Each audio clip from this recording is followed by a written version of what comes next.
किताबों की दुनिया के दोस्तों, धर्मपाल साहिल का नमस्कार। ई पत्रिका विधा यूट्यूब चैनल की ओर से आप सभी का हार्दिक स्वागत है। आज मैं शब्द गूंज के अंतर्गत चर्चित कथाकार डॉक्टर वनीता चोपड़ा के नव प्रकाशित कथा संग्रह करवट लेता वक्त की जान पहचान आपसे कराने जा रहा हूँ।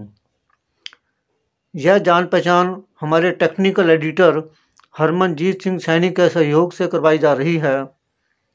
पुस्तक करवट लेता वक्त का प्रकाशन अयन प्रकाशन दिल्ली द्वारा किया गया है।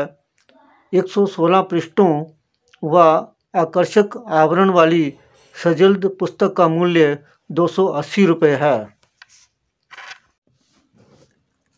युवा हिंदी कथाकारों में डॉक्टर वनीता चोपड़ा का नाम तेजी से उभरकर पाठकों का ध्यान आकर्षित कर रहा है। वह एमए हिंदी, एमए इतिहास, बीएड, एमफिल, पीएचडी उच्चतम योग्यता प्राप्त हैं। डॉक्टर वनीता जहां महाविद्यालय में हिंदी की प्रोफेसर हैं, वहीं उन्होंने साहित्य एवं अभिनय के क्षेत्र में अपनी बहुमुखी प्रतिभा का परिचय दिया है और अपनी विलक्षण पहचान स्थापित की है। डॉक्टर वनीता चोपड़ा की कहानियों के प्रथम संग्रह करवट लेता वक्त की कहानियों में झेले भोगे व आत्मसात किए संतरास को समाज के ही पात्रों के माध्यम से पाठकों के समक्ष प्रस्तुत किया गया है। उनके अंतर्मन की पीड़ा, पात्रों की छटपटाहट, जीने की ललक तथा उनकी जिजीविषा के रूप में मुखर हुई है। इन कहानियों की विशेष बात यह है कि इन कहानियों में पुरुष प्रधान समाज के अत्याचार का रुदन अथवा विलाप नहीं है। कहानियों के स्त्री पात्र पुरुष की अमानुषिकता के प्रति प्रलाप करते हुए दिखाई नहीं देते। यहाँ मर्दों के प्रति घृणा अथवा बेरुखी का प्रदर्शन भी नहीं है, बल्कि डॉक्टर वनीता चोपड़ा बड़ी बेबाकी एवं दिलेरी से वर्तमान समाज के समक्ष कई प्रश्न खड़े करती हैं। ये प्रश्न स्त्री के अस्तित्व से लेकर उसकी अस्मिता तक जुड़े हुए हैं। कथाकारा ने कहानियों द्वारा समाज के कथित ठेकेदारों को भी आईना दिखाने की जरूरत की है, जो इस सामाजिक विद्रूपता, विसंगता, विसंगति, अराजकता, असंतोष तथा उत्पीड़न हेतु जिम्मेदार हैं। संग्रह की कहानियों के पात्र टूटकर जुड़ने, गिरकर उठने, बेबस होकर भी आत्मविश्वासी होने, पैरों तले जमीन खिसकने के बावजूद साबुत कदमों से खड़े होने, सहारा टूट जाने पर भी आत्मनिर्भर होने, प्रतिकूल परिस्थितियों में भी पनपने तथा पतझड़ में भी खिल व खुलकर जीने के अंदाज को प्रकट करते हैं।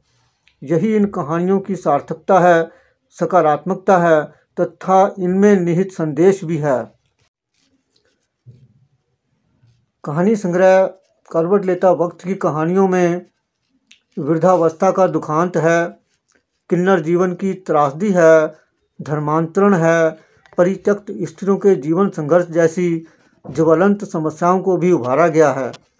संग्रह की कहानियाँ बिना किसी शाब्दिक उलझाव, भाषाई क्लिष्टता तथा मानसिक जटिलता के सच्चे सुच्चे, सीधे साधे, सरल विचारों को प्रचंड प्रवाह तथा किस्सागोई शैली में प्रस्तुत करती हैं। ये कहानियाँ कथाकारा द्वारा जीवन व समाज से प्राप्त सबक, कदम कदम पर दी गई परीक्षाओं से गुजरते हुए अर्जित अनुभवों के आधार पर मौलिक संवेदना से सृजित हुई हैं। इन कहानियों का शिल्प गठन एकहरा है। इनमें रोमांटिकता तथा नाटकीयता का अंश विद्यमान होने के कारण रोचकता एवं पठनीयता बहुत अधिक बन पड़ी है।